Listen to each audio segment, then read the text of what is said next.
Alright, so what is up mga ka-tech shop, no?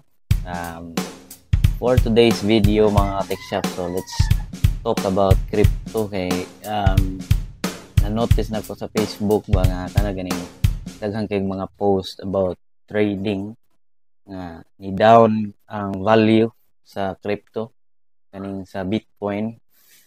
So unsa man gining crypto mga ka-tech shop? Actually 10 years ago kadungog na ko aning crypto katong way back 2010, 2011.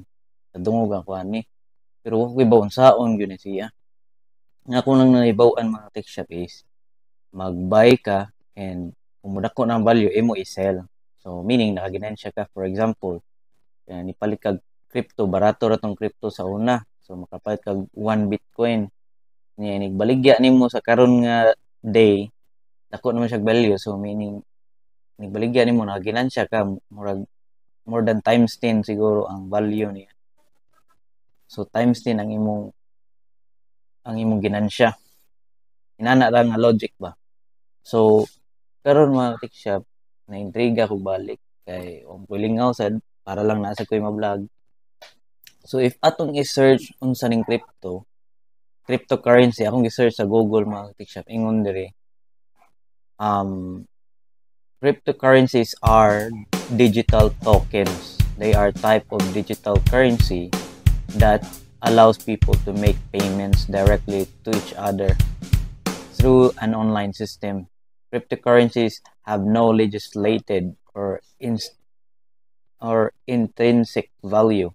They are simply worth what people are willing to pay for them in the market. So wala gid siya kanang concrete nga value.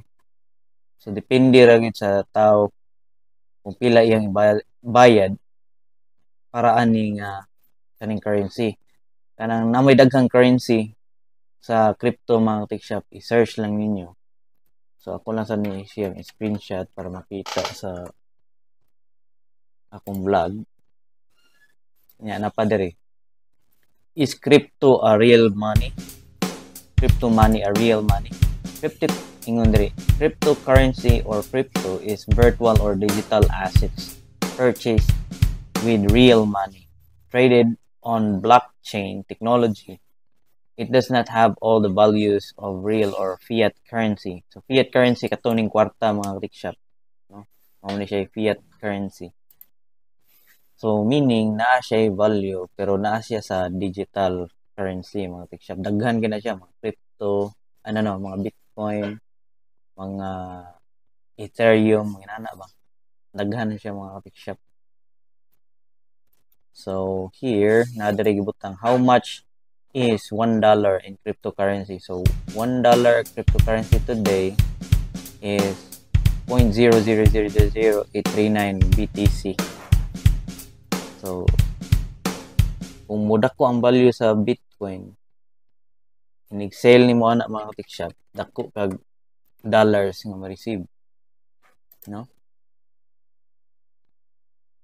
So what is the real purpose of crypto kana nindot na siya nga pangutana. So unlike traditional currency, katong traditional currency mga tech shop like dollars, peso, Singaporean dollar, Canadian dollar, mo na yung mga traditional currency which represents physical money. Physical money katong mga fiat currency. Cryptocurrencies are purely digital assets. Although people use it primarily for online transactions, you can sometimes use it to purchase physical assets. Actually, sa una, kuan man gid na physical money man gid atong pag-purchase niya karon naa na may mga e-commerce, so pwede ta maka-purchase online through e-commerce. So magamit na jud ni ang kaning mga digital currencies mga tech shop. Pwede nimo ma-convert into kanang kuan like bank, ma-transfer nimo sa bangko, ma-convert nimo. So pwede na gini siya magamit. So napay question diri mga tech shop. Ato lang ni ikuan. Is crypto a good investment? So, bottom line on the cryptocurrency market, cryptocurrency investments are relatively new, bago pa ni siya, highly speculative, and may be subject to extreme price volatility. So meaning, kuan ba kani siya kanang mag-usab-usab kay dili pa gid siya kanang maingon ka nga consistent. So illiquidity and increased risk of loss. So na chance nga papas imong invest na ni, including your entire investment in the fund. So dako chance nga masiro ka, say for example invest ka og like 50,000 palit nimo cryptocurrency niya after like 3 years check nimo balik ubos gani ang value niya, muubos ito yung 50,000 nga value. Pero kung nisaka gani jackpot ka, possible ma times 2 times 3 times even times 10. So depende ra gina siya. So ato na siyang screenshot mga shop. Okay, naigutan rin is crypto coin safe. Not all cryptocurrencies or trading platforms are created equal. Some platforms are more secure than others, and some newer coins could be a higher scam risk than those more established. There is also no protection or insurance for lost or stolen cryptocurrencies, so always research thoroughly before taking action. So kasuway ko atong nawala among crypto mga shop. Na ko'y friend ba nga ni encourage na ko to invest crypto, so na-invest ko to 1,000 nya ang website nawala ang website niya, dili na ato mga namalit og crypto sa blockchain mo to, blockchain nga app to mo gigamit, nawala sa daing lang kanang crypto. So akong katong kailan ako napildi gid siya kuan, nawala gid ya 10k iyang gi-invest sa mga shop. Ako may gani bag-o pa ko ato ni-invest ko 1k, i-convert nako into Bitcoin, and then nami website nga gikuanan nato, nakalimot nako. And then nawala man to nga website mga tech shop, so nawala gid ako 1k, di na nako ma-access akong account, so pildi gid do. So mao to siya, high risk gid siya mga tech shop. Pero anyway, sige man siya gawa sa Facebook good, so na-intriga ko ani mga tech shop na nanggawa sidto nga kaning niubos ang value sa Bitcoin. So daghan na alkansi nga traders or investors. Ito i-check mga tech shop kaning meme.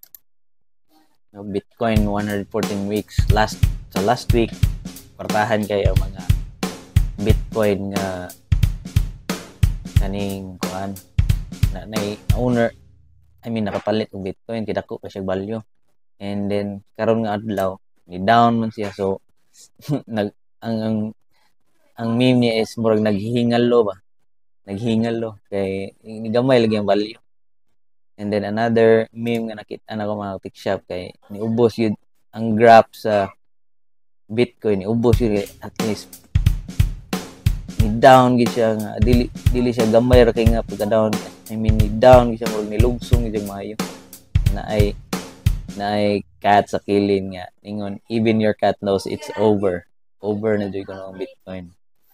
So kung inani nga sign mag tech shop, kung naka-idea sa kanang trade, kung imo lang gyud sabton buy and sell mo na. So kung niubos ni siya, meaning ni barato gini siya kung imo i-sell, di ba? Pero kung ikay mo palit, barato imong pagkapalit ani. So pwede nimo palit karon nga time, possible mo ni time nga mo palit ka og kanang crypto, kay once nga musaka siya inig-sell nimo dako kag balik ani. So mo tong naka-decide ko mga tech shop, ni put up ko aski 500 lang gud, put up ko 500 nya after 3 years siguro balikan na nako nya tanaw na ko gitubo ba.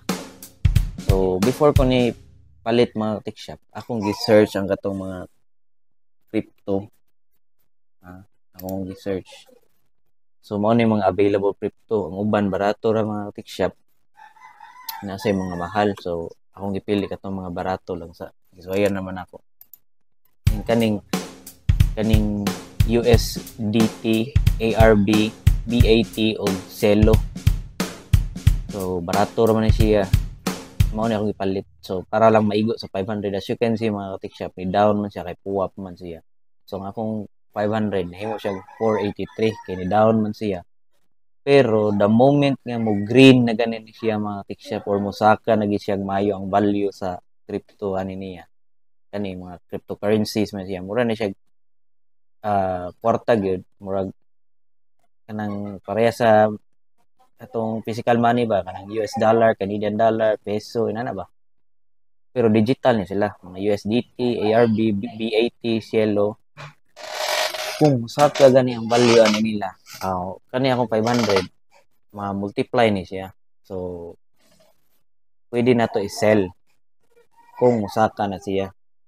Pero ako na siya pasagdan for like 3 or 5 years siguro. Yung tanaw na kong bali, okay pa ba siya. Alright, so tanaw na to mga katik shop ha. Ako lang gi video kay tanaw na kung sakto ba akong decision ani. Let's go.